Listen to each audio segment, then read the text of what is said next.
بسم اللہ الحمد للہ والصلاة والسلام علی رسول اللہ وعلی آلہ وصحبہ ومن والہ اللہم انفعنا بما علمتنا وعلمنا ما ينفعنا وزدنا علما رب اشرح لي صدری ویسر لي امری واحلل عقدۃ من لسانی یفقهوا قولی سبحانک لا علم لنا الا ما علمتنا انک انت العلیم الحکیم رب یسر ولا تعسر وتمم بالخیر وبک نستعین۔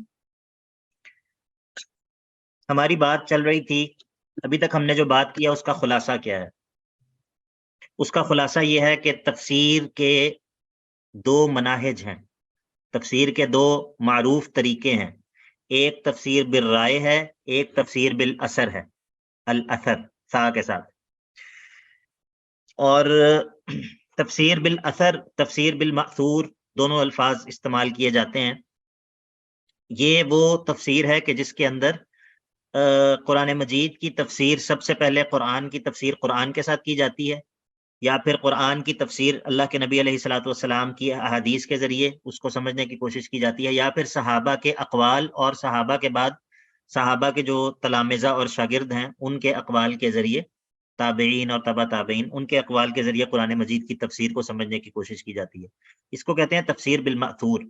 اس کے مقابلے میں ایک دوسرا منہج ہے، اس کو تفسیر بالرائے کہتے ہیں، اور اس میں جو ہے وہ ان آثار کو زیادہ حیثیت اور اہمیت نہیں دی جاتی ہے۔ جب ہم نے یہ بات کہی، پھر اس کے اوپر ہم نے جو ہے وہ یہ اس بات کے اوپر کچھ دلائل پڑے تھے کہ اللہ کے نبی صلی اللہ علیہ وسلم نے قرآن مجید کے صرف الفاظ کو منتقل نہیں کیا، بلکہ ان الفاظ کے ساتھ اللہ کے نبی علیہ الصلوۃ والسلام نے ان کے معانی بھی امت تک پہنچائے ہیں۔ یعنی کہ اگر قرآن مجید جو ہے وہ صرف الفاظ کا نام نہیں ہے، مطلب صرف الفاظ کا نام قرآن نہیں ہے، قرآن لفظ اور معنی دونوں کا نام ہے، تو اگر اللہ کے نبی علیہ الصلوۃ والسلام صرف الفاظ پہنچا کر چلے جائیں اور معانی جو ہے وہ اس کو اگنور کر دیں، تو یہ جو ہے قرآن کا ابلاغ تو نہ ہوا نا، یہ تو پھر صرف الفاظ کا ابلاغ ہوا۔ تو اللہ کے نبی علیہ الصلوۃ والسلام نے دونوں چیزوں کا ابلاغ کیا ہے۔ تو ہم نے یہ بات کی تھی کہ اللہ کے نبی علیہ الصلوۃ والسلام نے دونوں چیزوں کا ابلاغ کیا ہے، اور وہ صحابہ نے اپنے شاگرد صحابہ نے اللہ کے نبی علیہ الصلوۃ والسلام سے ان چیزوں کو لیا ہے، قرآن مجید کی تفسیر کے علم کو، اور پھر صحابہ سے ان کے شاگردوں نے لیا ہے، اور پھر مختلف جو ہے نا وہ اسکول آف تھاٹس وجود میں آئے ہیں۔ اسکول آف تھاٹس اس معنی میں کہ جو صحابی جس علاقے کے اندر مستقر ہو گئے، وہاں پر ایک ان کے شاگردوں کا حلقہ جو ہے وہ وجود میں آ گیا، اور ان تمام مختلف مکاتب فکر میں سب سے جو تفسیر کے اندر جس کو فوقیت حاصل ہے وہ مکی مکتبہ فکر ہے، مکہ کا، جہاں پر عبداللہ ابن عباس رضی اللہ عنہ نے اپنے ڈیرے لگائے، اور ان سے جو ہے وہ تابعین کی ایک بڑی تعداد نے ان سے جو ہے وہ اکتساب فیض کیا اور قرآن مجید کا علم لیا۔ تو یہ سب باتیں انشاءاللہ آپ لوگ اس کتاب کے اندر بھی دیکھیں گے جو میں نے آپ کو بتائی ہے پڑھنے کے لیے، اس میں آپ کو بہت ساری چیزیں ملیں گی اس طرح کی۔ پھر سوال یہ پیدا ہوا تھا کہ اگر یہ تفسیر کا علم بھی اللہ کے نبی علیہ الصلوۃ والسلام سے منتقل ہوا ہے تو پھر اس میں اختلاف کیوں ہے؟ اگر تو مطلب دو مختلف لوگوں سے یہ چیز آ رہی ہے، یا ایک سے زیادہ، دو سے زیادہ، 4-5 لوگوں کی طرف سے یہ علم آیا ہے، تو پھر تو ٹھیک ہے کہ پھر تو اس میں اختلاف ہو تو بات سمجھ میں آتی ہے۔ اگر یہ تفسیر کا علم جو ہے یہ اللہ کے نبی علیہ الصلوۃ والسلام سے ہی منتقل ہوا ہے تو پھر اس میں اختلاف کیوں ہے؟ جی اسامہ بھائی، آپ کو اس اشکال کی سمجھ آئی ہے؟ جی بالکل استاد، یہ میرے ذہن میں بھی یہ اشکال کافی زیادہ تھے کہ بھائی اگر ہم نے اللہ کے نبی، لیکن اس کا جواب جو مجھے تھوڑا بہت اندازہ ہوا تھا وہ میں آپ کو سر بتا دیتا ہوں جی کہ بتائیں۔ ہر بندے کی انڈرسٹینڈنگ کا لیول ڈفرینٹ ہے۔ ایک بات آپ نے سیم یہ کی بات کی ہوگی، میری انڈرسٹینڈنگ کا لیول ڈفرینٹ ہے، کسی دوسرے اسٹوڈنٹ کے انڈرسٹینڈنگ کا لیول ڈفرینٹ ہے، اور میں مختلف طریقے سے سمجھاؤں گا، تو لہٰذا اس وجہ سے صحابہ کے درمیان بھی اس طرح کے ڈفرینسز ہوں گے جس کی وجہ سے ان کا انڈرسٹینڈنگ کا لیول ڈفرینٹ تھا، تو لہٰذا انہوں نے جو علم آگے پہنچایا اس کا ہو سکتا ہے کوئی اور ڈائریکشن ہو، اس وجہ سے۔ ٹھیک ہے، یہ بات آپ کی درست ہے، اس میں کوئی شک نہیں ہے کہ یہ ایک حقیقت ہے کہ فہم کا اختلاف جو ہوتا ہے وہ اثر انداز ہوتا ہے چیزوں کے اندر، اس میں کوئی شک نہیں ہے۔ آپ نا ایک کام یہ کیجئے گا کہ یہ ہمارے اصول التفسیر کے ابھی تک 3 لیکچرز ہوئے ہیں، اور ان 3 لیکچرز میں جو ہے نا ہم نے یہ بات سمجھی ہے کہ اس رسالے کے اندر جو ہم پڑھ رہے ہیں، مقدمہ فی اصول التفسیر، اس کے اندر حافظ ابن تیمیہ رحمہ اللہ نے بیان کیا ہے کہ تفسیر کے اندر جو اختلاف ہوتا ہے اس اختلاف کی نوعیت کیا ہوتی ہے۔ وہ اختلاف تضاد نہیں ہوتا بلکہ اختلاف تنوع ہوتا ہے. پھر اختلاف تنوع کے اندر مختلف طرح کی صورتیں ہیں جن کے بارے میں ہم کچھ صورتوں کے بارے میں بات کر چکے ہیں, کچھ بات جو ہے وہ آج ہوگی. ٹھیک ہے, تو وہ لیکچرز آپ ضرور دیکھ لیجیے گا تاکہ پھر آپ جی سمجھ استاد, سکیں کہ ہماری بات جو چل رہی ہے وہ انشاءاللہ. کیا ہے. اچھا جی, ٹھیک ہو گیا سر. اب جو ہے وہ یہاں تک ہماری بات پہنچ گئی تھی. وَهَذَانِ الصِّنْفَانِ اللَّذَانِ ذَكَرْنَاهُمَا فِي تَنَوُّعِ التَّفْسِيرِ تَارَةً لِتَنَوُّعِ الْأَسْمَاءِ وَالصِّفَاتِ وَتَارَةً لِذِكْرِ بَعْضِ أَنْوَاءِ الْمُسَمَّى وَأَقْسَامِهِ كَالتَّمْثِيلَاتِ. حافظ صاحب نے فرمایا کہ یہ دو قسم کے جو اختلافات ہیں جن کا ہم نے یہاں پر ذکر کیا ہے, وہ دو قسم کے اختلافات کیا ہیں؟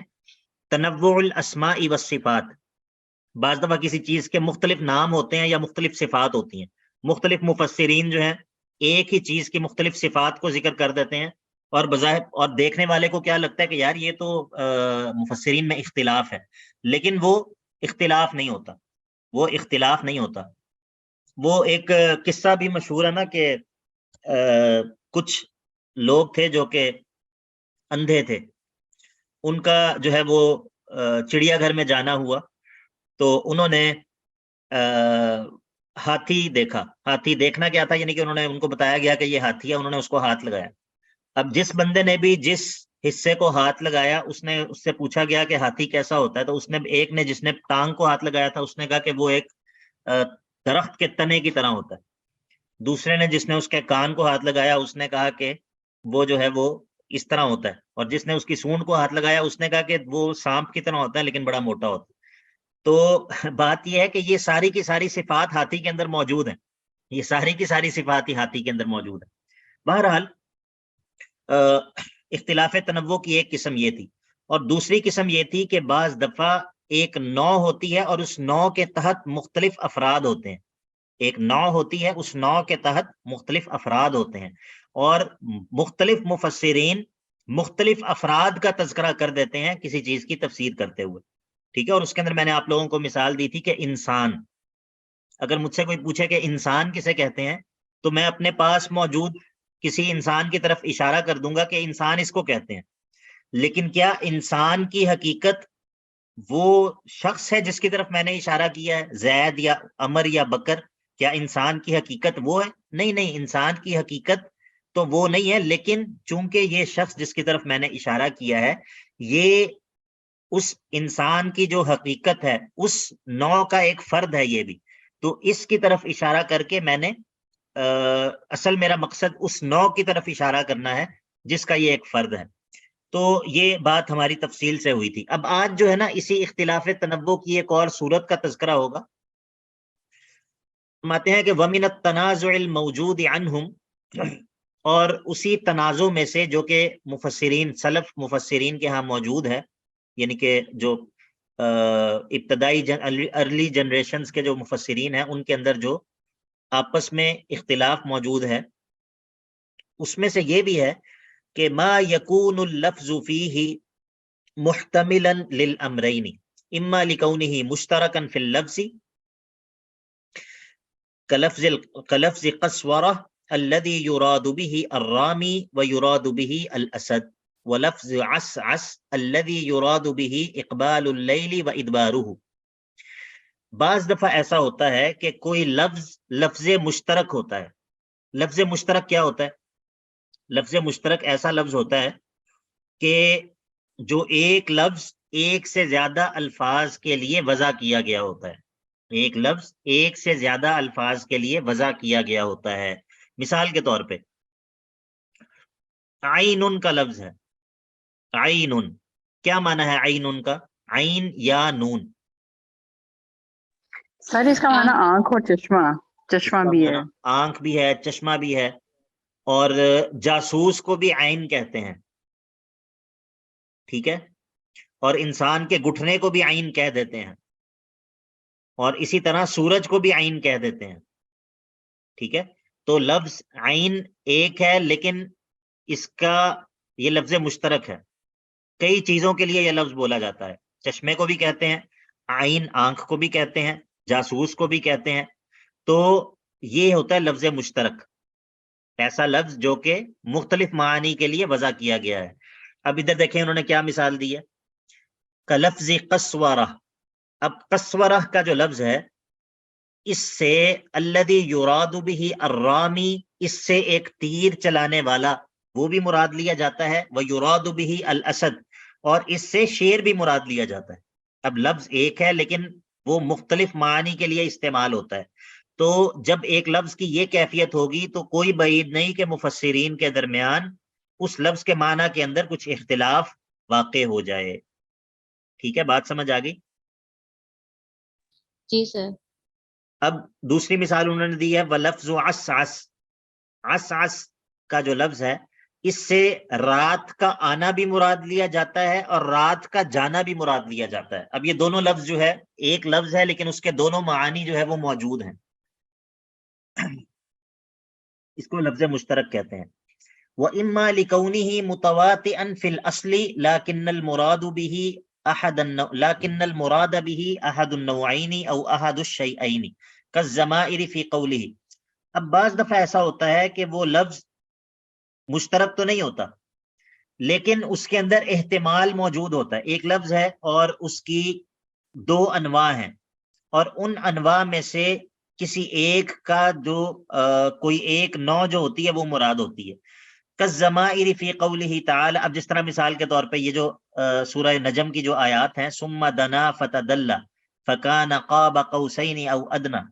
اب یہ دنا فتدلی کے اندر جو ضمائر ہیں ان کے اندر دونوں احتمالات موجود ہیں کہ یہ جو ضمائر ہیں یہ جبرائیل کی طرف راجع کر دی جائیں یا اللہ کے نبی علیہ الصلوۃ والسلام کی طرف راجع کر دی جائیں. ٹھیک ہے، اب ضمیر جو ہے وہ تو دونوں چیزوں کی طرف راجع ہو سکتی ہے کیونکہ دونوں کا تذکرہ وہاں پر کلام میں موجود ہے. تو اب اس مسئلے کے اندر اگر مفسرین کا اختلاف ہو جائے تو یہ اختلاف تضاد نہیں ہے. یہ اختلاف تضاد نہیں ہے. لفظ الفجر والشفع والوتر وليال عشر وما اشبہ ذلک.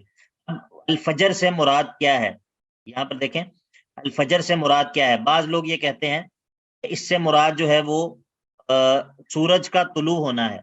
بعض لوگ یہ کہتے ہیں کہ اس سے مراد وہ فجر صادق اور فجر کاذب ہے، جو فجر کاذب جو کہ ایسے ورٹیکلی روشنی جو ہے وہ پھیلتی ہے اور فجر صادق جو ہوتی ہے وہ ہاریزنٹلی روشنی پھیلتی ہے جس پہ آپ جو ہے وہ اپنا سحری جو ہے وہ آپ بند کر دیتے ہیں. اب اس کو بھی فجر کہتے ہیں اور سورج کا یہ تھوڑا سا جی سر یہ جو ہم نے پڑھا نا بعض لفظ مشترک نہیں ہوتے لیکن اس کا کیا ہوتا ہے یہ مجھ سے مس ہو گیا تھوڑا پلیز. جی اس کی انواع ہوتی ہیں، مختلف انواع ہوتی ہیں اس کی انواع ہوتی ہیں. جی سر. اچھا جی. فمثل هذا قد يجوز ان يراد به كل المعاني التي قالها السلف وقد لا يجوز ذلك. اچھا اب ایسی صورت میں اگر اختلاف کی نوعیت یہ ہو تو اس صورت میں بعض دفعہ یہ جائز ہوتا ہے کہ جتنے بھی معانی سلف سے منقول ہیں، مثال کے طور پہ ایک لفظ ہے اس کے بارے میں سلف سے 3 یا 4 معانی منقول ہیں. منقول ہے سے مراد یہ کہ انہوں نے 3 یا 4 معانی جو ہیں وہ ہمارے پاس آتے ہیں کہ سلف کے اندر یہی 3 یا 4 جو ہے وہ معانی ملتے ہیں. بعض دفعہ یہ جائز ہوتا ہے کہ ان تمام معانی کو درست قرار دے دیا جائے اور بعض دفعہ یہ جائز نہیں ہوتا، مطلب بعض دفعہ یہ درست نہیں ہوتا. بعض دفعہ ان تمام معانی کو درست قرار دیا جا سکتا ہے اور بعض دفعہ نہیں دیا جا سکتا. فالاول اما لکون الآیت نزلت مرتين. بعض دفعہ یہ ہو سکتا ہے ہم سلف سے جو معانی منقول ہوں ان سب کو درست قرار دیں. کیوں؟ کیونکہ یہ بھی ہو سکتا ہے کہ کوئی آیت ایک سے زائد مرتبہ نازل ہوئی ہو، کیونکہ اس طرح ملتا ہے کہ ایک آیت جو ہے وہ ایک سے زیادہ مرتبہ نازل ہوئی. فَأُرِيدَ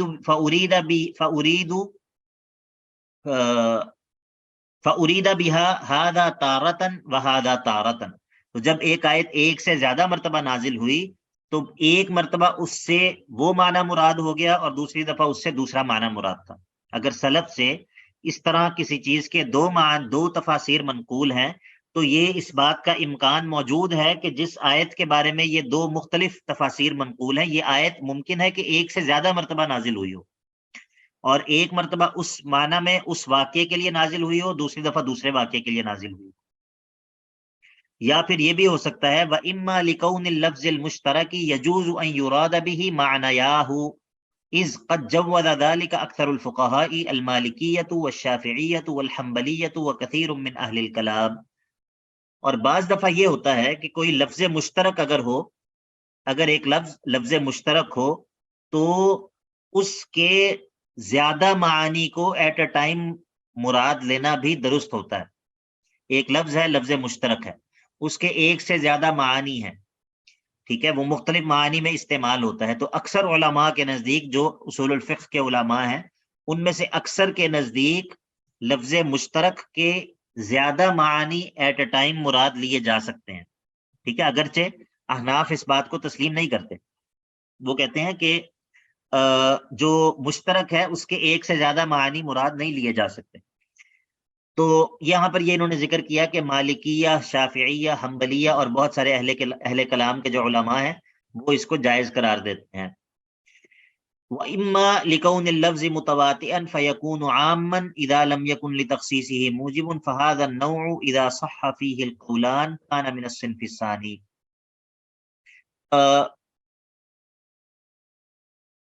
یہ وہی اوپر والے معنی کی ہی، اوپر والی بات کی ہی جو ہے وہ انہوں نے مزید توضیح کی ہے. اچھا، اب ہمیں کیا بات سمجھ میں آ گئی؟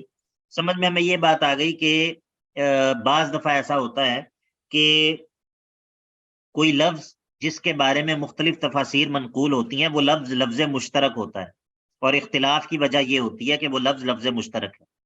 اور بعض دفعہ ایسا ہوتا ہے کہ وہ ایک ایسا لفظ ہوتا ہے کہ جس کے اندر اس بات کے احتمالات موجود ہوتے ہیں کہ اس کے مختلف معنی مراد لیے جا سکیں.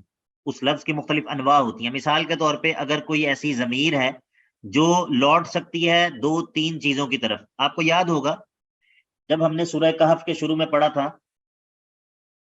کہ الحمدللہ الذی انزل علی عبدہ الکتاب ولم یجعل لہ عوجا قیما لینذر بأسا شدیدا من لدنہ، لینذر بأسا شدیدا من لدنہ، تاکہ وہ خبردار کر دے بڑے عذاب سے، شدید عذاب سے، من لدنہ جو اللہ کی طرف سے ہے. اب سوال یہ ہے کہ کون خبردار کر دے؟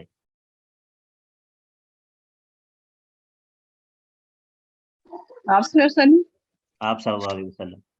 لیکن یہ ضمیر لفظ اللہ کی طرف بھی راجع ہو سکتی ہے. اللہ نے کتاب نازل کی تاکہ اللہ جو ہے وہ خبردار کر دے کتاب کو نازل کرنے کے ذریعے.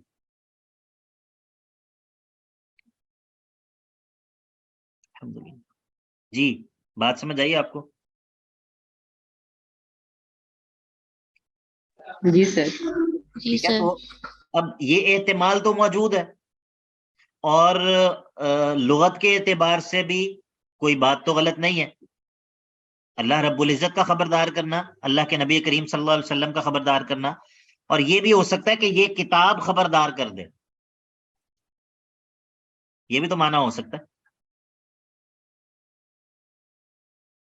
جی، کیا خیال ہے؟ جی سر. ٹھیک ہے. تو لیکن اب آپ کیا کہیں گے کہ ان تینوں معانی میں آپس میں تضاد ہے؟ نہیں سر. تضاد نہیں ہے. ٹھیک ہے. تو یہی بات آپ کو سمجھانا چاہ رہے ہیں. اچھا، اب ایک اور اختلاف تنوع کی ایک اور صورت کا ذکر اب ہوگا. وہ یہ ہوتا ہے کہ بعض لوگ کسی لفظ کی تعبیر کرتے ہیں اس کے قریب ترین لفظ سے، اس کے قریب ترین لفظ سے، یعنی کہ ایک لفظ جو ہے وہ دوسرے لفظ، اب آپ سے اگر ایک لفظ کے بارے میں پوچھا جائے کہ اس کا کیا معنی ہے، آپ اس کا معنی سمجھانے کے لیے ایک دوسرا لفظ استعمال کریں گے جو کہ معنی میں اس کے قریب ترین ہو، معنی میں اس کے قریب ترین ہو. ممکن ہے کہ یہ دوسرا لفظ پوری طرح اس پہلے لفظ کا معنی بیان نہ کرتا ہو، پوری طرح 100% اس کے معنی کو بیان نہ کرتا ہو، لیکن اس کے قریب ترین لفظ آپ استعمال کریں گے.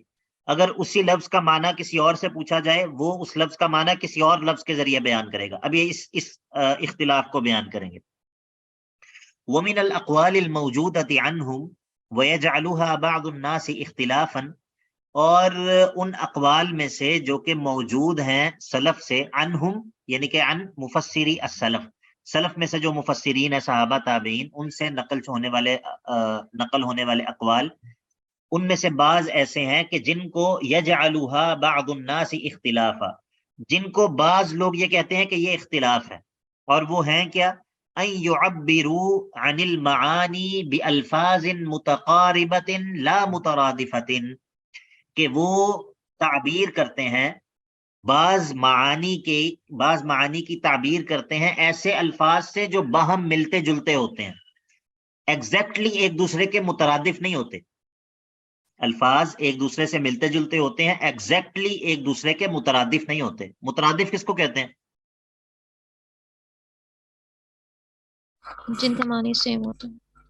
جن کا معنی سیم ہوتا ہے ان کو مترادفات کہتے ہیں. اچھا جی، اور انگریزی میں کیا کہتے ہیں ان کو؟ سینونیمز کہتے ہیں. کیا کہتے ہیں؟ جی سر سینونیمز. ہاں. تو اب فَإِنَّ التَّرَادُفَ فِي اللُّغَةِ قَلِيلٌ، اب بات یہ ہے کہ لغت کے اندر جو ترادف ہے نا یہ بہت کم ہوتا ہے. وَأَمَّا فِي أَلْفَاظِ الْقُرْآنِ فَإِمَّا نَادِرٌ وَإِمَّا مَعْدُومٌ، لغت کے اندر ترادف بہت کم ہوتا ہے. ترادف بہت کم ہوتا ہے کا کیا مطلب ہے؟ مطلب یہ ہے کہ بہت کم ایسے الفاظ ہوتے ہیں جو دو الفاظ ہوں اور جن کا ایگزیکٹلی ایک ہی معنی ہو. اور رہا قرآن کے اندر، تو قرآن کے اندر تو یہ نہ ہونے کے برابر ہے. قرآن کے اندر ترادف نہ ہونے کے برابر ہے. وَقَلَّ أَن يُعَبَّرَ عَن لَفْظٍ وَاحِدٍ بِلَفْظٍ وَاحِدٍ يُؤَدِّي جَمِيعَ مَعْنَاهُ بَلْ يَكُونُ فِيهِ تَقْرِيبٌ لِمَعْنَاهُ وَهَذَا مِنْ أَسْبَابِ إِعْجَازِ الْقُرْآنِ. قرآن مجید کا کوئی لفظ جو کسی جگہ پہ قرآن نے جو لفظ استعمال کیا ہے، آپ اگر اس لفظ کو وہاں سے ہٹا دیں اور آپ پورے کلام عرب کو دیکھیں کہ اس کے اندر مجھے کوئی ایسا لفظ مل جائے جو کہ جس لفظ کو میں نے ہٹایا ہے اس کی جگہ پر لایا جا سکے اور وہی معنی بیان ہو جو کہ پہلا لفظ بیان کر رہا تھا، تو آپ کو ایسا کوئی لفظ نہیں ملے گا. اور یہ قرآن مجید کے اعجاز میں سے، قرآن مجید جو ہم کہتے ہیں نا معجز کتاب ہے، تو اس کا معجز ہونے کی ایک شکل اور صورت یہ بھی ہے جو علماء نے بیان کی ہے کہ قرآن مجید کے اندر جو لفظ جدھر استعمال ہوا ہے پورے کلام عرب میں کوئی اور لفظ اس کی جگہ نہیں لے سکتا. اگر آپ اس کی جگہ پہ وہ لفظ رکھیں گے تو وہ معنی پورا بیان نہیں ہوگا جو پہلا لفظ جو ہے وہ بیان کر رہا تھا. ٹھیک ہے. فَإِذَا قَالَ الْقَائِلُ، نیچے یہاں پر نیچے انہوں نے ایک عالم کا قول نقل کیا ہے، ابن عطیہ کا، کہ نبذۃ مما قال العلماء فی اعجاز القرآن وکتاب اللہ لو نزعت منہ لفظۃ ثم ادیر لسان العرب فی ان توجد احسن منها لم یوجد. اگر قرآن مجید میں سے کوئی لفظ جو ہے اس کو اس کی جگہ سے ہٹا دیا جائے، پھر ساری لغت عرب کو دیکھا جائے کہ اس لفظ کی جگہ لینے کے لیے اس سے بہتر کوئی لفظ مل جائے تو وہ نہیں ملے گا. اس کی مثالیں دیکھیں. فَإِذَا قَالَ الْقَائِلُ، اگر کوئی کہنے والا یہ کہے کہ یوم تمور السماء مورا، سورۃ الطور کی آیت ہے، یوم تمور السماء مورا. اب المور کا معنی ہے حرکت. اب اگر میں یہ کہوں کہ المور کا معنی ہے حرکت، تو اگرچہ یہ مور کے قریب ترین معنی تو میں نے کر دیا ہے حرکت، لیکن المور کا معنی صرف حرکت نہیں ہے، بلکہ اذ المور حرکت خفیفت سریعت. المور اس حرکت کو کہتے ہیں جو انتہائی خفیف ہو اور انتہائی تیزی کے ساتھ جو ہو. تو اب المور کا معنی اگر حرکت کے ساتھ کیا جائے تو کیا یہ مکمل معنی جو ہے وہ بیان ہو گیا یا نہیں ہوا؟ نہیں ہوا. نہیں ہوا. وَكَذَلِكَ إِذَا قَالَ الْوَحْيُ الْإِعْلَامُ، اگر کوئی یہ کہے کہ وحی کا معنی ہوتا ہے خبر دینا، الاعلام خبر دینا. او قیل اوحینا الیک انزلنا الیک، اگر ہم یہ معنی کریں اوحینا الیک کا کہ ہم نے آپ کی طرف نازل کیا ہے. او قیل وقضینا الی بنی اسرائیل ای اعلمنا، کہ اگر یہ قضینا کا معنی کیا جائے اعلمنا کہ ہم نے ان کو خبر دی. وامثال ذلک فہذا کلہ تقریب لا تحقیق، تو یہ سب معانی جو ہیں صرف تقریب ہیں. تقریب کا کیا معنی ہے؟ صرف اس لفظ کے معنی کو آپ کے ذہن کے قریب کرنے کی ایک کوشش ہے کہ آپ اس لفظ کے اصل معنی کے قریب پہنچ جائیں. اگر آپ یہ سمجھ رہے ہیں کہ 100% اس لفظ کا معنی آپ کو سمجھ آ جائے گا اس طرح، تو وہ ممکن نہیں. وَكَذَلِكَ إِذَا قَالَ، اچھا یہ تو ہو گیا. فَإِنَّ الْوَحْيَ، ابھی آپ کو اصل معنی بتائیں گے. فَإِنَّ الْوَحْيَ هُوَ إِعْلَامٌ سَرِيعٌ خَفِيٌّ، کیونکہ وحی کا اصل معنی اعلام اور خبر دینا تو ہے، لیکن صرف خبر دینا یہ وحی کا معنی نہیں ہے، بلکہ وہ خبر دینا جو بہت تیزی کے ساتھ دی جائے اور پوشیدہ طور پہ دی جائے اس کو وحی کہتے ہیں. ٹھیک ہے، تو وحی کا معنی صرف خبر دینے سے کرنا یہ پوری طرح اس لفظ وحی کی حقیقت کو بیان نہیں کرا. والقضاء الیہم اخص من الاعلام، یہاں پر جو آیت ذکر ہوئی نا سورہ بنی اسرائیل کی، وقضینا الی بنی اسرائیل، تو قضاء الیہم اس کا معنی صرف خبر دینے سے بڑھ کر ہے. فإن فیہ انزالا الیہم وایحاء الیہم، کیونکہ اس کے معنی کے اندر وقضینا الی بنی اسرائیل کے اندر ایک چیز کا ان کی طرف نازل کیا جانا اور اس چیز کے ساتھ ان کو خبر دی جانا، یہ دونوں معنی پائے جاتے ہیں. تو والعرب تزمن الفعل معنى الفعل وتعديه تعديته، عدى يعدي وتعديه تعديته، والعرب تزمن الفعل معنى الفعل وتعديه تعديته، ومن هنا غلط من جعل بعض الحروف تقوم مقام بعض كما يقولون في قوله لقد ظلمك في سؤال نعجتك الى نعاجه. اچھا جی، یہاں تک بات کس کو سمجھ آ گئی ہے؟ سر پیچھے جو آپ نے بتایا وہ تو سمجھ آ گیا. پیچھے جو بات سمجھ آ گئی، پیچھے والی کا ہی پوچھ رہا ہوں. جی سر سمجھ آ اچھا گئی. جی، باقی لوگ بھی بتائیں. یہ اب میں چاہ رہا ہوں کہ جی چائے بھی ختم کر لوں اس طرح. الحمدللہ. اچھا جی، اچھا آپ لوگوں کو شاید یاد ہو کہ جب ہم نے سورہ اسراء شروع کی تھی، سبحان الذی اسریٰ بعبدہ لیلا من المسجد الحرام، ادھر میں نے آپ لوگوں کو اسراء لفظ کے اندر ایک معنی ایک چیز بتائی تھی. کس کو یاد ہے؟ سبحان الذی اسریٰ بعبدہ لیلا، میں نے آپ لوگوں کو یہ بتایا تھا کہ اسراء کا معنی ہوتا ہے رات کے وقت لے کر جانا، لیکن آگے پھر اللہ رب العزت نے لیلن کا لفظ بھی استعمال کیا ہے. سبحان الذی اسریٰ بعبدہ لیلا، یاد آیا کسی کو؟ سر یاد ہے. یاد ہے. تو بعض دفعہ عرب یہ کرتے ہیں، عرب کے کلام کے اندر ایک چیز یہ ہوتی ہے، اس کو کہتے ہیں تجرید. تجرید، تا جیم را یا دال، تجرید. تجرید کا کیا مطلب ہوتا ہے اردو میں؟ کیا مطلب ہوتا ہے تجرید کا یا مجرد؟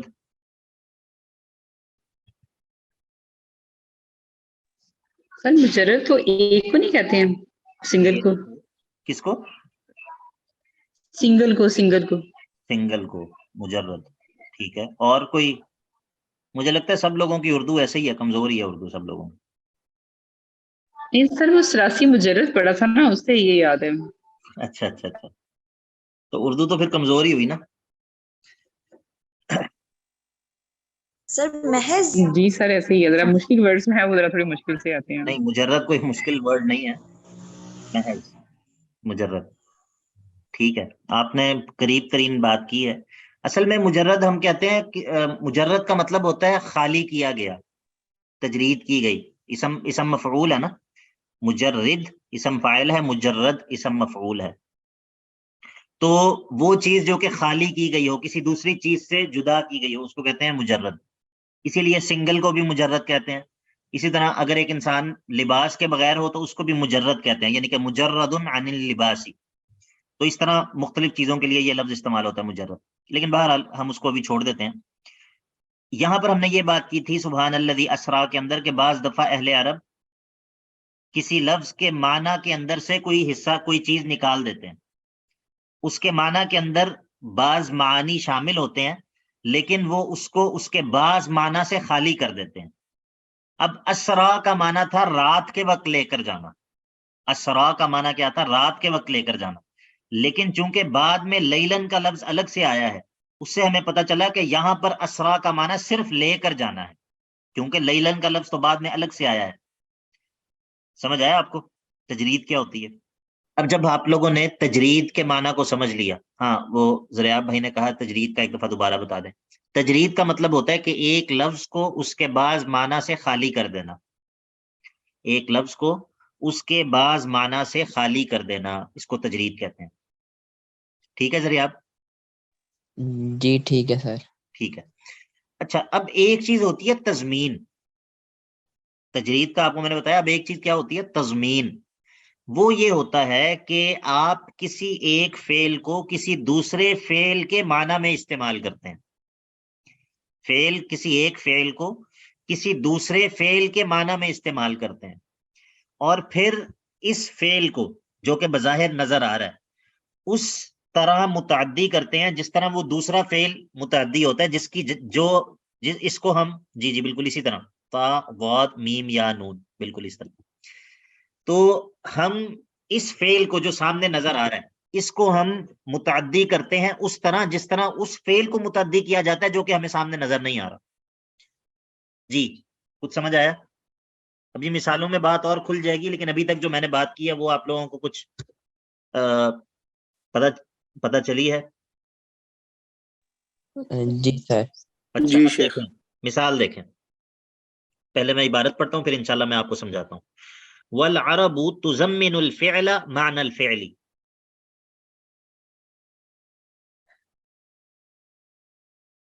تزمن الفعل معنى الفعل. اور عرب جو ہیں وہ تزمنو ضمن میں لے لیتے ہیں. ضمن میں لینا تو آپ نے اردو میں سنا ہے نا، کسی چیز یہ چیز اس کے ضمن میں ہے. کیا مطلب ہوتا ہے اس کا؟ اس کی جگہ ہم نے اس چیز کو لے لی ہے. اس کے یعنی کہ اس کے نیچے یہ بھی بات شامل ہے، یعنی کہ اس کے انڈر اسی حکم کے اندر یہ بھی چیز ہے. ٹھیک ہے، اس کے ضمن میں ہم یہ لفظ استعمال کرتے ہیں. تو والعرب تزمن الفعل معنى الفعل. عرب جو ہیں وہ ایک فعل کو استعمال کر لیتے ہیں دوسرے فعل کی جگہ. وتعدیہ تعدیتہ. اور اس فعل کو جو سامنے نظر آ رہا ہے متعدی کرتے ہیں اس طرح جس طرح اس فعل کو متعدی کیا جاتا ہے. ومن ہنا، اس وجہ سے، غلط من جعل بعض الحروف تقوم مقام بعض. کہتے ہیں کہ اس وجہ سے بعض لوگوں کو یہ غلطی لگی ہے کہ وہ بعض جگہ پہ بعض حروف کو بعض دوسرے حروف کے معنی میں قرار دے دیتے ہیں. کما یقولون فی قولہ لقد ظلمک بسؤال نعجتک الی نعاجہ ای مع نعاجہ. اب بعض لوگ یہ کہتے ہیں کہ لقد ظلمک بسؤال نعجتک الی نعاجہ. اب یہاں پر سؤال نعجتک الی نعاجہ، اس شخص نے تجھ پر ظلم کیا ہے تیری بھیڑوں کو، تیری بکریوں کو اپنی بکریوں کے ساتھ ملا لینے کی وجہ سے. اس شخص نے تجھ پر ظلم کیا ہے. یہ وہ قصہ ہے جو سیدنا داؤد علیہ السلام کے پاس آیا تھا نا، دو لوگ جھگڑا لے کے اپنی کھیتی کا. یہ سورہ سعد کے اندر قصہ موجود ہے. اب مسئلہ یہ ہے کہ سؤال جو لفظ ہے یہ الہ کے ساتھ تو متعدی نہیں ہوتا، الہ کے ساتھ یہ متعدی نہیں ہوتا. تو پھر یہاں پر الہ جو ہے وہ کس معنی میں ہے؟ تو بعض لوگ یہ کہتے ہیں کہ یہ مع کے معنی میں، مع کے معنی میں ہے. اب یہ قول کہنے والوں کے اوپر ابن تیمیہ رد کر رہے ہیں کہ یہ ان کی غلطی ہے. یہاں پر انہوں نے کہا نا وَمِنْ هُنَا غَلَطَ مَنْ جَعَلَ بَعْضَ الْحُرُوفِ تَقُومُ مَقَامَ بَعْضٍ. ابن تیمیہ یہ کہیں گے، یہ بات وہ سمجھائیں گے کہ بھائی تم الہ کو مع کے معنی میں نہ لو. الہ تم یہ نہ کہو کہ الہ مع کے معنی میں ہے، تم یہ کہو کہ پیچھے جو فعل ذکر ہے اس میں تضمین ہوئی ہے، وہ فعل کسی اور فعل کے معنی میں. ٹھیک ہے، ابھی آگے یہ بات کریں گے. اسی طرح دوسری مثال انہوں نے دی وَمَنْ أَنصَارِي إِلَى اللَّهِ. وہ کہتے ہیں کہ الہ جو ہے وہ مع کے معنی میں. بعض لوگ ایسا کہتے ہیں. بَالتَّحْقِيقُ. اور درست بات یہ ہے، ابن تیمیہ کہہ رہے ہیں، میں نہیں کہہ رہا، ابن تیمیہ یہ کہہ رہے ہیں. بَالتَّحْقِيقُ مَا قَالَهُ نُحَاةُ الْبَصْرَةِ مِنَ التَّضْمِينِ. صحیح بات وہ ہے جو کہ بصرہ والے نحوی کہتے ہیں. بصرہ والے نحوی جو بات کہتے ہیں وہ بات درست ہے. آپ کو پتہ ہے کہ علم النحو کے اندر 2 بڑے اسکول آف تھاٹس ہیں. علم النحو کے اندر 2 بڑے اسکول آف تھاٹس ہیں اور ان کا آپس میں جھگڑا ہے. کون کون سے ہیں وہ؟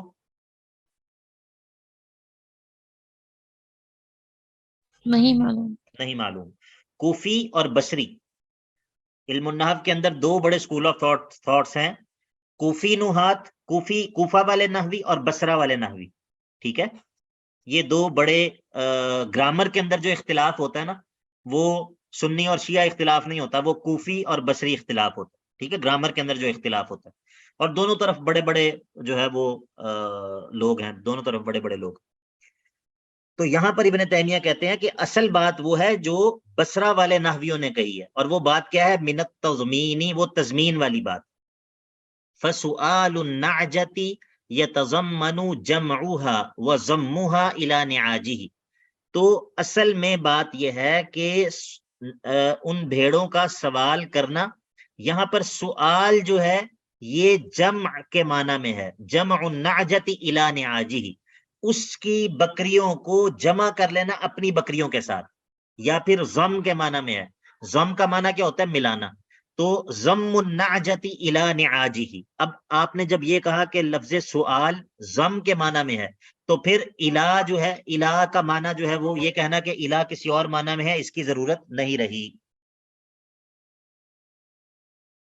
اچھا جی، تو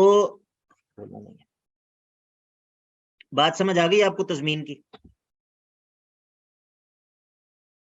سر جی یہاں سر. اینڈ سے تھوڑی سی یہ ریپیٹ کر دیں کہ بیڑوں کا جو سوال کرنا ہے یہ اس کے ساتھ ملانے کے بارے میں ہے.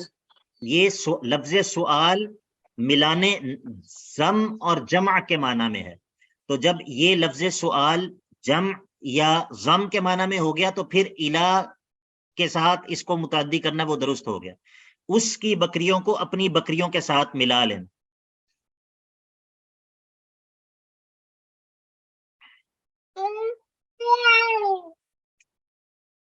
اچھا جی، آگے دیکھیں.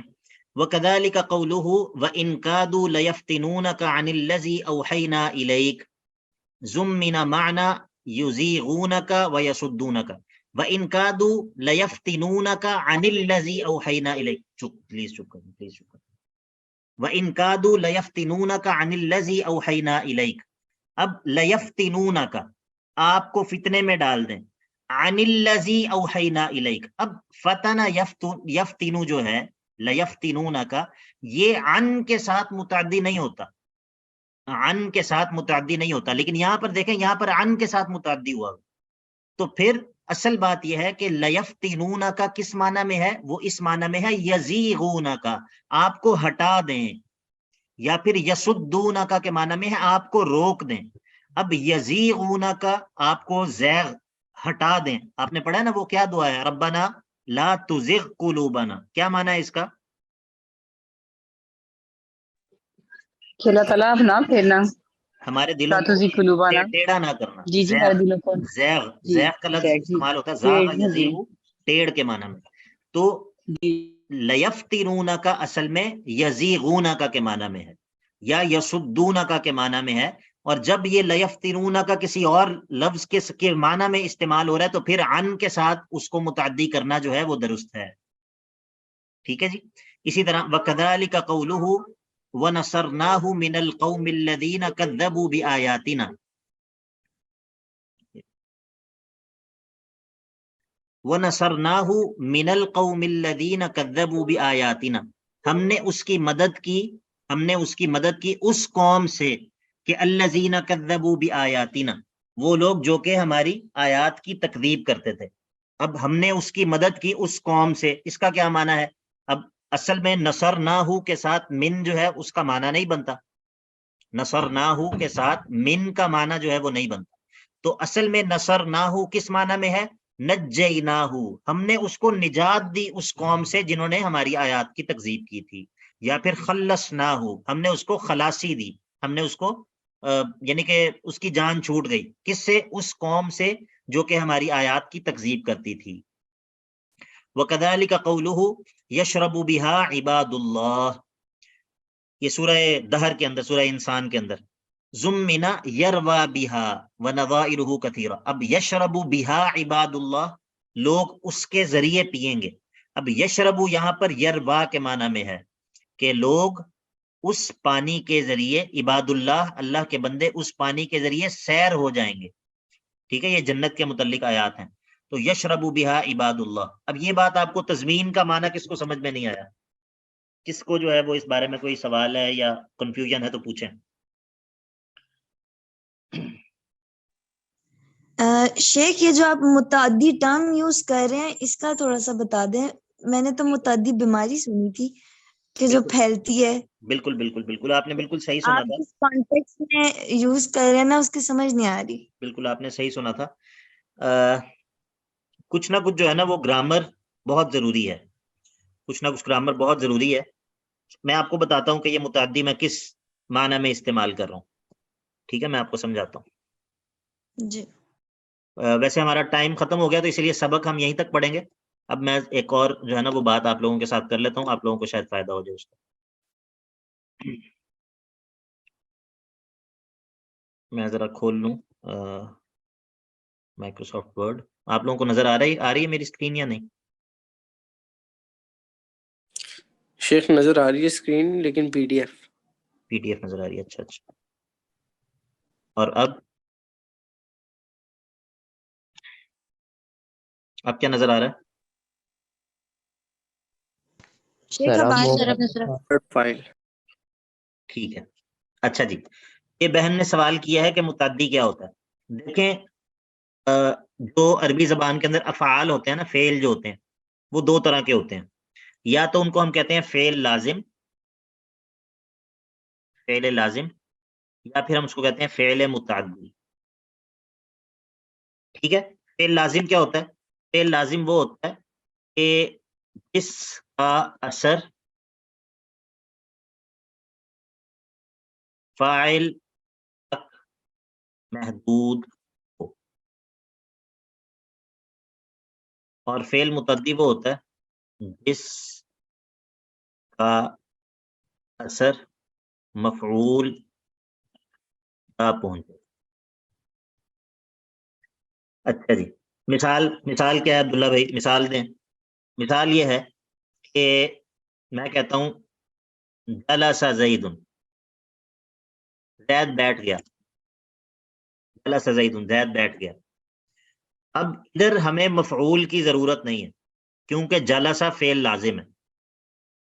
میں کہتا ہوں ذهب زید، زید چلا گیا. یہاں پر ہمیں مفعول کی ضرورت نہیں ہے کیونکہ ذهب فعل لازم ہے. بات جو ہے وہ زیدن پہ مکمل ہو رہی ہے، بات زیدن پہ مکمل ہو گئی ہے.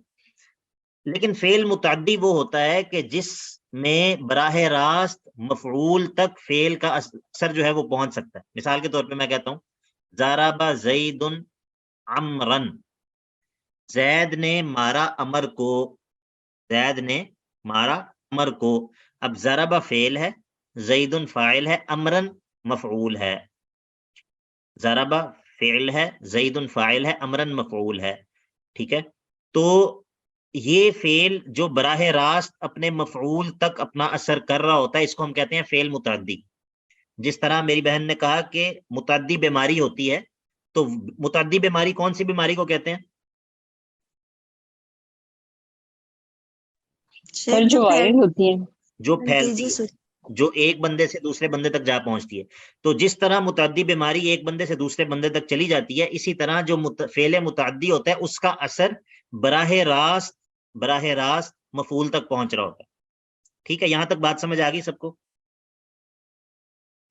جی شیخ. اچھا، اب یہ جو فعل لازم ہوتے ہیں نا، بعض دفعہ ہمیں ضرورت ہوتی ہے کہ ہم ان کو متعدی بنائیں. بعض دفعہ ہمیں ضرورت پڑ جاتی ہے کہ ہم ان کو متعدی بنائیں. اب ہے یہ فعل لازم، اس کو ہم نے متعدی بنانا ہے. اب ہم کیا کریں؟ اس کے لیے پھر ہمیں سہارا لینا پڑتا ہے حروف کا سہارا لینا پڑتا ہے. مثلا جلس زید، زید بیٹھا. میں نے کہنا ہے کہ زید کرسی پر بیٹھا، مجھے کہنا پڑے گا علی الکرسی. مجھے علی کا سہارا لینا پڑا ہے. میں نے جلسہ کو علی کے ذریعے متعدی کر لیا ہے. جلسہ پہلے متعدی نہیں تھا خود سے، لیکن میں نے علا کا سہارا لے کے جلسہ کو متعدی کیا ہے. میں کہتا ہوں ذہب زید، زید چلا گیا، لیکن میں نے کہنا ہے کہ زید مسجد گیا ہے. مجھے کہنا ہوگا ذہب زید الی المسجد، الی المسجد. اب دیکھیں میں نے ذہبہ جو ہے وہ کون سے حرف جر کے ذریعے متعدی ہوا ہے؟ الہ کے. الہ کے ذریعے. اور جلسہ کون سے حرف جر کے ذریعے متعدی ہوا ہے؟ یہ علا کے. علا یہ کے. عین. عین لام یا علا. ٹھیک ہے، تو یہ ہوتا ہے فعل لازم اور فعل متعدی. ٹھیک ہے، اور جو میں نے تضمین کے اندر جو بات آپ کو سمجھائی ہے وہ یہ کی ہے کہ ایک فعل، اب ایک فعل ہے، مطلب میں اب چلیں آپ کو اس کی مثال دیتا ہوں جو ہم نے پڑھا ہے.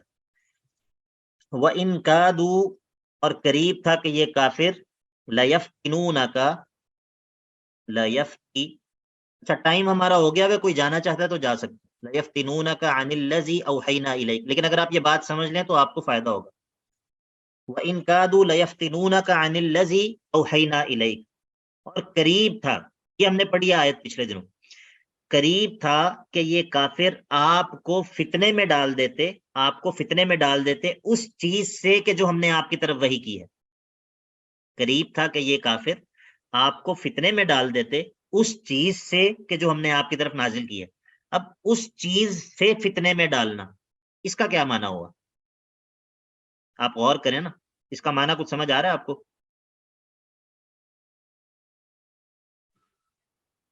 جی شیخ. کیا معنی سمجھ آ رہا ہے؟ بہتر کر رہے ہیں اس کو، کیا کر رہے ہیں؟ مطلب آگے اس سے منسلک کر رہے ہیں. نہیں نہیں، میں مفہوم پوچھ رہا ہوں کہ اس آیت کا کیا مفہوم آپ کو سمجھ میں آ رہا ہے کہ اے نبی صلی اللہ علیہ وسلم قریب تھا کہ وہ کافر آپ کو اس وحی سے فتنے میں ڈال دیتے. جی. کیا مطلب، کیا کس طرح کافر کس طرح فتنے میں ڈال دیتے وحی سے؟ سوالات کر کے شیخ.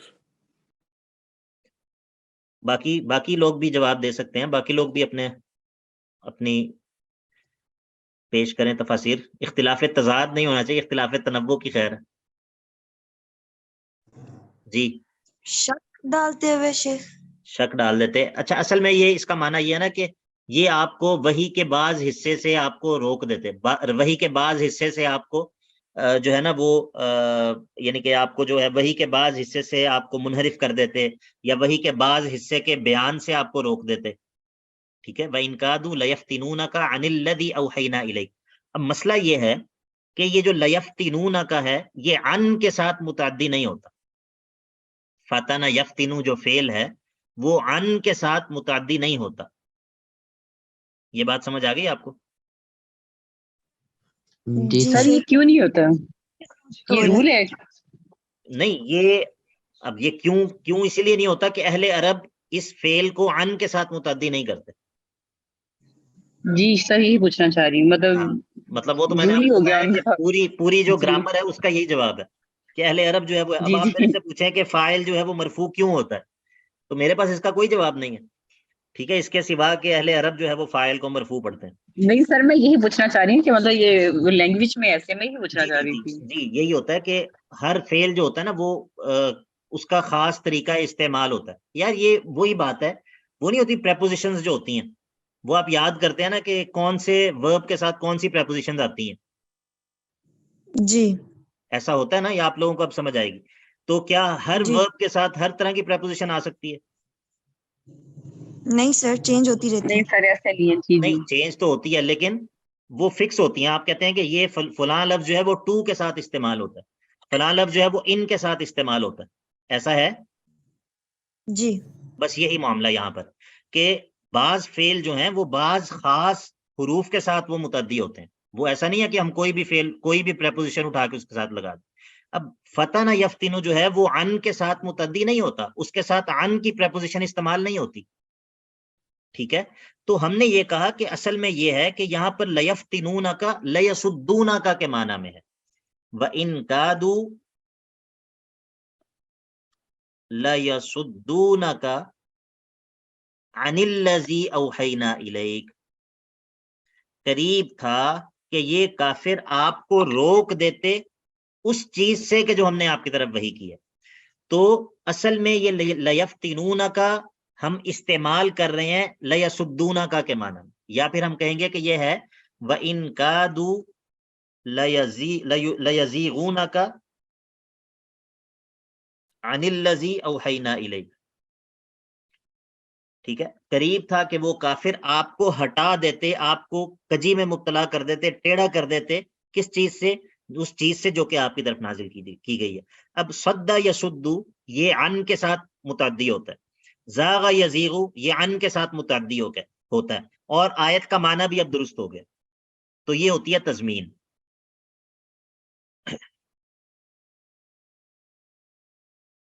جی کوئی حوصلہ افزا جواب نہیں آ رہا. شیخ یہ آخری بات ذرا دوبارہ ریپیٹ کر دیں. آخری بات کون سی؟ کہاں سے؟ یہ شیخ جسے کہتے ہیں نا پہلی آیت جو آپ نے لکھی ہے اس کے بعد کی جو باتیں ہیں وہ ذرا پلیز تھوڑا سا ریپیٹ کر دیں. جی میں نے یہ عرض کی ہے، ایک سیکنڈ پہلے میں سوال لے لوں. جی نور ہیرا کیا سوال ہے آپ کا؟ جی کیا سوال ہے؟ السلام علیکم سر، آواز آ رہی ہے؟ وعلیکم السلام. جی اب آ رہی ہے. سر یہ تضمین کی تو مجھے سمجھ آ گئی ہے، لیکن جس طرح بھی ہم نے سورہ سوال کی آیت پر اس میں ہم نے پڑھا کہ سآلہ جو ہے وہ الہ کے ساتھ متعدی نہیں ہوتا، تو جی وہاں پہ دو وہ اسکول آف تھاٹس ہیں اور مطلب ان کے ڈفرینٹ وہ ہیں ویوز ہیں. بعض کہتے ہیں کہ الہ ماں کے معنی میں یوز ہوگا جی اور بعض کہتے ہیں کہ یہاں پہ تضمین ہوئی ہے. تو یہ ہم نے ویسے بھی ترجمہ کرتے ہوئے بھی جب آپ ہمیں ترجمہ کرواتے ہیں تو آپ بتاتے ہیں کہ یہاں پہ جس طرح الہ یا بعض اس طرح کے حروف بھی ڈفرینٹ معنی میں یوز ہوتے ہیں. تو پھر ہمیں یہ کیسے سمجھ آئے گی کہ یہاں پہ تضمین ہوئی ہے یا پھر یہاں پہ وہ جو حرف ہے وہ کسی دوسرے معنی میں استعمال ہو رہا ہے؟ دیکھیں اب یہ دونوں مکاتب فکر ہے نا، یہ گرامر کے علماء کے دونوں مکاتب فکر ہیں. تو اب یہ کیسے پتا چلے گا؟ یہ تو آج تک ہمیں بھی نہیں پتا چلتا، دیکھنا پڑتا ہے کتابوں میں دیکھتے ہیں پتا چلتا ہے کہ یہاں پر جو ہے وہ کیا ہوا. پھر بعض دفعہ ایسا ہوتا ہے کہ دونوں معنی بن رہے ہوتے ہیں، بعض دفعہ ایسا ہوتا ہے کہ معنی دونوں اعتبار سے جو ہے وہ بنایا جا سکتا ہے، بات بنائی جا سکتی ہے. ٹھیک ہے، تو اس سے کوئی اتنا فرق نہیں پڑتا. ٹھیک ہے، اس سے کوئی اتنا فرق نہیں پڑتا بس. لیکن حافظ ابن تیمیہ نے دیکھیں، انہوں نے بصری جو نحات ہیں ان کی بات کو مضبوط قرار دیا. انہوں نے کہا کہ یہ کیا بات ہوئی کہ ایک حرف کو دوسرے حرف کے معنی میں آپ کہہ رہے ہیں کہ استعمال ہو رہا ہے. آپ اس کے بجائے تضمین کریں، کیونکہ کلام عرب کے اندر تضمین جو ہے یہ موجود ہے. تضمین کلام عرب کے اندر عام ہے، تو جو چیز کلام عرب کے اندر موجود ہے آپ وہ توجیہ کریں، بجائے اس کے کہ آپ کے نہیں یہ فلاں حرف جو ہے وہ فلاں کے معنی میں استعمال ہوا. ٹھیک ہے جی ٹھیک سر، جزاک اللہ. اب اگر آپ دیکھیں نا قرآن مجید کے اندر آپ فعل دیکھیں، صدو کا فعل دیکھیں بہت جگہوں پہ. اس طرح میرے سامنے بھی میں نے کھولا ہوا سورہ نساء کی آیت نمبر 167 ہے، ان الذین کفروا وصدوا عن سبیل اللہ قد ضلوا ضلالا بعیدا، یعنی کہ صدوا عن سبیل اللہ. اب صدا فعل جو ہے وہ عن کے ساتھ متعدی ہو رہا ہے. ان الذین، سورہ انفال کی آیت نمبر 36، ان الذین کفروا ينفقون اموالهم ليصدوا عن سبیل اللہ. تو یہ جو فعل ہے یہ عن کے ساتھ متعدی ہوتا ہے، کافی استعمال ہوتا ہے. چلیں آج کچھ زیادہ ہو گیا آپ لوگوں کے اوپر برڈن. بتائیے سب لوگوں کو سمجھ آ گئی ہے صحیح طرح؟ جی لائبہ پوچھیے بہن. شیخ آپ نے پہلے ایک بات کی تھی کہ قرآن پاک کا یہ اعجاز ہے کہ ایک لفظ کا مطلب مترادف ادھر سینونیم یوز نہیں ہو سکتا. جی جی تو یہ جو تضمین ہے اس سے وہ والی وائب نہیں آ رہی کہ مطلب معنی ڈفرینٹ ہو، مطلب دوسرا لفظ یوز ہو رہا ہے اس کی بجائے تضمین نہیں، کر کے؟ یہ دوسرا لفظ جو یوز ہو رہا ہوتا ہے اس کے پیچھے بھی اس کے بھی اسباب ہوتے ہیں، اس کے بھی اسباب ہوتے ہیں. مثال کے طور پہ وَإِن كَادُوا لَيَفْتِنُونَكَ، آپ کو فتنے میں ڈال دیں. اب آپ دیکھیں کہ جی جب آپ اگر مثال کے طور پہ اللہ کے نبی علیہ، ویسے تو اللہ کے نبی علیہ الصلوۃ والسلام معصوم رہے، اللہ نے ان کو بچا کے رکھا، لیکن اگر جی وہ کافر اس چیز میں کامیاب ہو جاتے کہ آپ کو وحی کے بعض حصے سے منحرف کر دیتے، تو کیا آپ فتنے میں نہ جی پڑ جاتے؟ پڑ جاتے. تو اس لیے یہاں پر جو لیفتنون کا لفظ ہے یہ بھی اپنا معنی بیان کر، جی اس کے اندر جو معنی ٹھیک ہے. کی جامعیت ہے وہ ایسا نہیں ہے کہ یہ لفظ خدا نخواستہ اللہ معاف کرے اس وجہ سے نہیں ہے کہ اللہ رب العزت دوسرے لفظ کو استعمال کرنے پر قادر نہیں تھا. لیکن جب اہل عرب تضمین کرتے ہیں تو اس میں ایک معنی کی ایک خوبصورتی موجود ہوتی ہے. ٹھیک ہے, مطلب ایک لاجک ہوتی ہے اس کے پیچھے بھی. ہاں, اس کے پیچھے اہل عرب کا جو اسلوب ہوتا ہے اس کے اندر ایک کلام, اس کے اندر ایک معنی کی خوبصورتی موجود ہوتی ہے بہرحال. ٹھیک ہے, جی ٹھیک ہے ٹھیک ہے. اب دیکھیں جزاک وہ اللہ جو خیر. ایک اور مثال جو سورہ صاد والی مثال تھی, لقد ظلمک بسؤال نعجتک الی نعاجہ, کہ اس شخص نے تجھ پر ظلم کیا ہے تیری بکریوں کو, اپنی بکریوں کے, تیری بھیڑوں کو, تیرے جو دمبے ہیں ان کو اپنی بکریوں کے ساتھ ملا کر. اب بسؤال نعجتک, اس کے طلب کرنے کی وجہ سے. اب دیکھیں ادھر اس نے اس سے بکریاں طلب بھی کی ہیں, بکریوں کا طلب کرنا جی بھی موجود ہے, لیکن اس کے ساتھ ساتھ اس کی بکریوں کو اپنی بکریوں کے ساتھ ملا لینا بھی موجود ہے. تو سؤال کا لفظ بھی ذکر کیا اور آگے جو متعدی کیا اس کو جمع کرنے اور ملا لینے کی مناسبت سے جو ہے وہ متعدی کیا. تو اس کے اندر ایک معنوی خوبصورتی موجود ہوتی ہے.